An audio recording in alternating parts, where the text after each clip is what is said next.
Flashes of Liberty. Chapter 1. The Sound of Trains. The sound of the trains had always made Eleanor Hayes uneasy. Even before the war, even before the worlds fell apart, that long, distant whistle drifting across the flat Kansas plains carried a strange sadness, like someone calling from a place you could never quite reach. On the morning of December 7th, 1941, the whistle cut through the cold air just as the radio crackled alive in the Hayes family kitchen. The voice of the announcer, quick, breathless, and unsure, spilled into the quiet farmhouse. Eleanor's mother froze mid-motion, a coffee cup trembling in her hand. Her father, Charles Hayes, a farmer with a quiet temper and a war medal from 1918 he never spoke about, set down his newspaper. "Pearl Harbor's been bombed," the voice said. "The Japanese have attacked." Eleanor didn't understand what it meant at first. She was 21, studying nursing at a small college near Kansas City. To her, the war had been a distant storm, the kind that rattled the edges of newsreels and theaters, not something that would reach the Midwest. Her father turned the volume up, the voice on the radio stuttered, repeated itself, and then fell silent. Outside, the wind dragged through the fields. Inside, Eleanor felt something shift, the way silence feels after thunder. The days that followed were a blur of flags, speeches, and enlistment posters. Men lined up at the courthouse. Factories reopened. Boys she'd gone to school with vanished into uniforms overnight. Her brother Will left first. He was 23, restless and proud. He hugged her once before leaving. And though he tried to smile, she saw fear hiding in the corner of his grin. He said, "All right." He didn't. By spring of 42, Eleanor was a nurse in training at Mercy Hospital in Kansas City, tending to soldiers sent home from the training camps. Her days filled with gauze, morphine, and exhaustion. She found herself working 12-hour shifts, her hands raw from washing. It was there she first heard the name Camp Leavenworth, a new military facility outside the city where Japanese-American soldiers were being trained. The first time she saw one of them was by accident. It was late one evening. She'd stayed after her shift to clean up a spill in the corridor when she heard footsteps, steady, military. When she turned, she saw a young man standing in the doorway, in uniform but without insignia. His hair was dark and cut short, his face sharper than she was used to seeing. Foreign, maybe, but not strange. He held a folded piece of paper, hesitated, and then asked, "Excuse me, ma'am, is this where they receive medical records?" His voice was calm, almost formal. Eleanor nodded and pointed. "Down the hall, left door." "Thank you," he said, bowing slightly. Not out of submission, but out of habit. As he left, she read the name on his uniform tag, Private Kenji Sato. That night she couldn't sleep. The world had suddenly become divided between us and them, and yet she'd seen something human in his eyes, something that didn't fit the newspaper headlines. The next week she saw him again, then again. Each time, they spoke a little more. Small things at first, about Kansas weather, about how quiet the hospital could be after midnight. He told her he was from California, from a place called San Pedro, and that his parents were still there. Well, in a camp now, he'd added quietly, eyes lowering. She didn't understand. A camp? Internment, he said simply. They say it's for protection. I suppose they're protecting everyone else from us. Something twisted in her stomach. Days became weeks. Their friendship deepened, cautiously, like a flame trying to survive the wind. She learned he was studying engineering before the war. He learned she loved sketching when she couldn't sleep. But gossip travels faster than truth. By June, whispers spread among the nurses. "She's talking to one of them," someone said in the break room. Her father wouldn't like that. They were right. He didn't. When Charles Hayes found out, his words were sharp. "You'll keep away from that boy, Eleanor. You hear me? Those people bombed our men. Your brother's out there fighting his kind." She tried to explain, but the words caught in her throat. That night, she took her sketchbook out to the fields and drew. Trains, fences, faces half in shadow. The summer of 1943 burned hot and long. Eleanor was transferred to a mobile field hospital near San Francisco to assist with wounded soldiers returning from the Pacific Front. She didn't expect to see Kenji again, but fate had a cruel sense of irony. Appeared one afternoon, arriving with a small group of translators. The U.S. Army had finally begun using Japanese-American Nisei soldiers as interpreters. He looked older, thinner, but when he saw her, his face softened with recognition. "Miss Hayes," he said quietly, "you made it west." I smiled despite myself. "Looks like you did too." They began to meet in secret.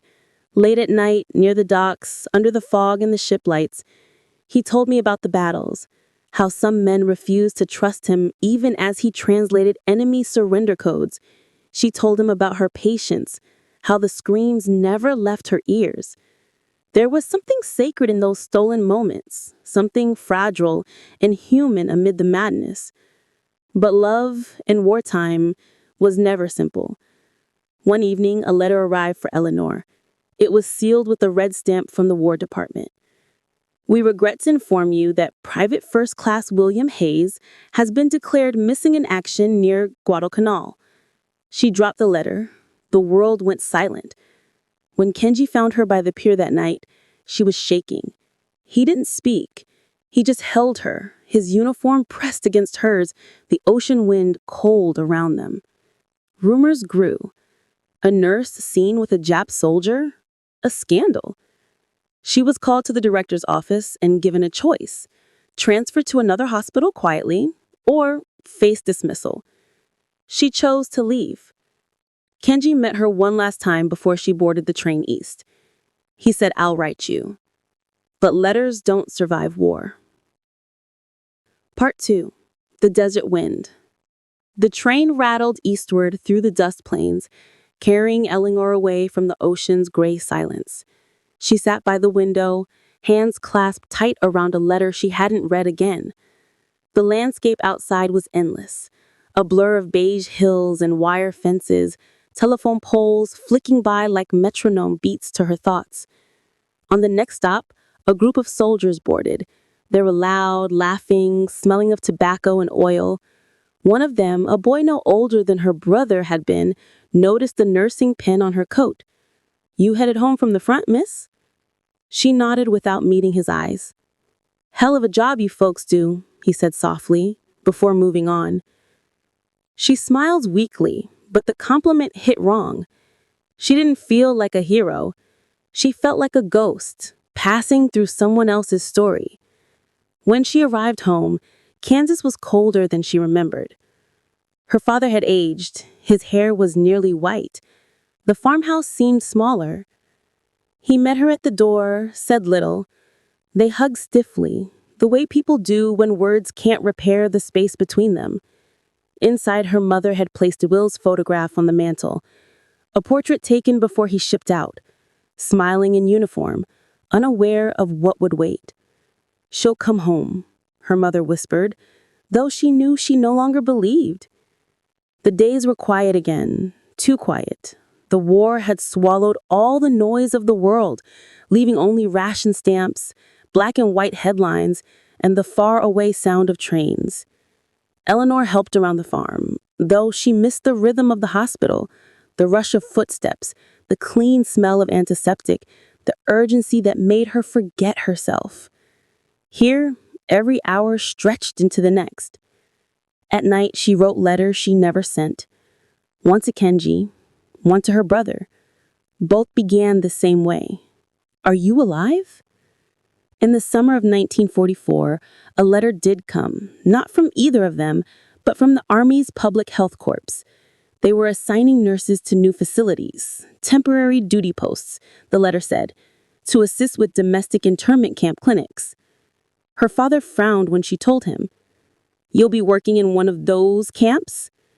"Yes," she said carefully. "With the Jap?" "With Americans." And the look on her father's face told her that line had cut too deep. The camp lay outside a desert town called Poston, Arizona. Endless dust, barbed wire, watchtowers. It was nothing like Kansas or San Francisco. When she arrived, heat shimmered off the ground like invisible flame.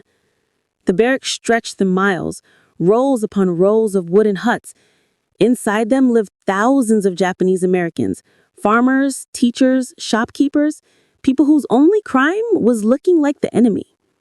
The clinic was small, but clean. Children coughed in the waiting area, women whispered in Japanese, and an elderly... Part 3. The Years Between. The years after the war passed in a kind of muted peace. Eleanor took work at a local hospital. Kenji studied nights, finishing the engineering degree he'd abandoned before the war. In 1950, their first child was born, a daughter they named Grace. For the first time in years, Eleanor felt light returning to her chest. Still, the scars of the past never fully faded. Sometimes she would wake in the night to the sound of trains, that old, lonely whistle echoing across the plains, and her heart would race with memories she couldn't name. Kenji would stir beside her and murmur, "It's just the wind." But she knew better. History never left. It just learned to whisper instead of scream. In 1954, when the Supreme Court ruled to end segregation in schools, Kenji read the headline aloud at breakfast. "Maybe America's learning," he said quietly. Eleanor smiled. "Maybe it's finally catching up to you." They bought a small house, painted it yellow. Neighbors eventually stopped staring. Their daughter grew up American, free, unaware of how much that freedom had cost. But every year, when the desert winds returned, when dust storms swept across the plains, Eleanor would think of Poston, of the children coughing, of fences glittering in the sun, and she would remember the people who never got to leave. Part 4. The Weight of Names. The Colorado plains were wide and wind-worn, their golden grass stretching toward the mountains like a sea of quiet forgiveness. By 1948, Eleanor and Kenji had learned to build their days around simplicity, chores, long walks, small talk with neighbors who were polite but cautious. They'd rented a small house on the outskirts of Denver, a place where no one asked too many questions. Eleanor worked at St. Mary's Hospital.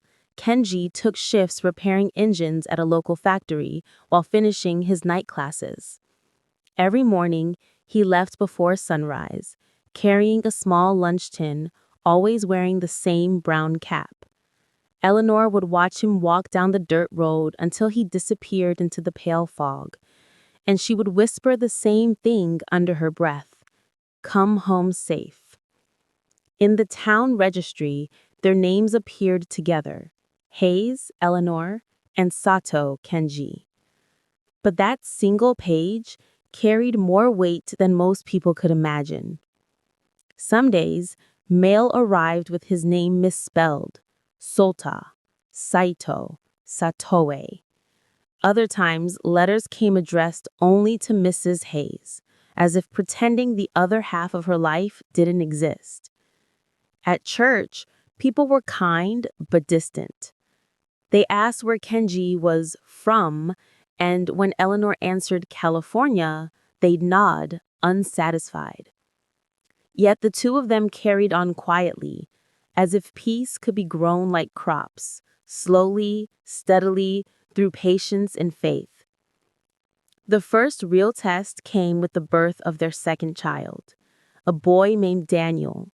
He was born on a stormy spring night in 1949, wailing so loud that nurses laughed and said, "That one's got lungs like a soldier." Kenji cried quietly in the corner. Eleanor had never seen him cry before. When the doctor asked for the child's name for the birth certificate, Kenji hesitated. Hayes or Sato? He asked. Eleanor squeezed his hand. Both, she said. He'll carry both. And so he did. Daniel Hayes Sato. The name looked strange on paper, but to her it looked like a promise that the world could someday hold two truths at once. In the years that followed, Kenji earned his degree and began working as an engineer for a small construction firm. They bought a modest house near a railway line. The same whistle that had haunted Eleanor since childhood now sang through their evenings again, softer somehow, less mournful. Grace started school, Daniel learned to walk, life took on its gentle rhythm. But America was changing. By the mid-1950s, the world was spinning towards something new: television, highways, suburbia. The war became a memory wrapped in black and white photographs and polite silence. Yet not everyone forgot. One afternoon, as Eleanor picked up Grace from school, she found her daughter sitting alone on the steps, clutching her lunch pail. "What happened?" she asked gently. Grace hesitated. Daddy said Daddy's not really American. He said he fought for the enemy." Eleanor froze.